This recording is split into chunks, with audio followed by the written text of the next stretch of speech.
ఆర్భాటం ఎక్కువ అసలు తక్కువ అన్నటువంటి చందంలో ఉంది అమెరికా, బ్రిటన్, లేకపోతే వీళ్ళందరూ మాట్లాడినటువంటి మాట.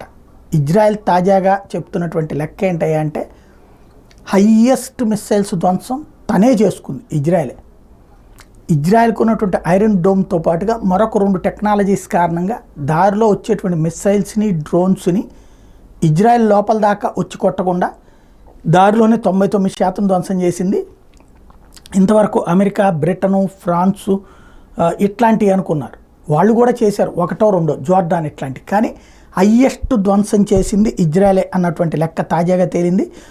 300 ballistic cruise missiles, kamikaze drones, వీటన్నిటి ఇన్ని ధ్వంసమైన అమెరికా కూడా చెప్పింది. కాకపోతే వీటిలో అత్యధికం Patriot, Iran dome, iron dome, iron beam, వీటి ద్వారానే ఇజ్రాయెల్ కంట్రోల్ చేయగలిగింది తనకున్నటువంటి శక్తియుక్తుల ద్వారానే. దాంతోపాటు యారో అనేటువంటి వెపన్ మన దాకా వచ్చేదాకా కాకుండా ముందుగానే దానికి ఎదురెళ్ళి పేల్చేసేటటువంటి ఇవన్నీ దారిలోనే తుత్తునీలు చేయడం 1% మాత్రం ఇజ్రాయెల్కి వచ్చి పడ్డాయి అన్నది ఇజ్రాయెల్ ఒప్పుకుంటోంది.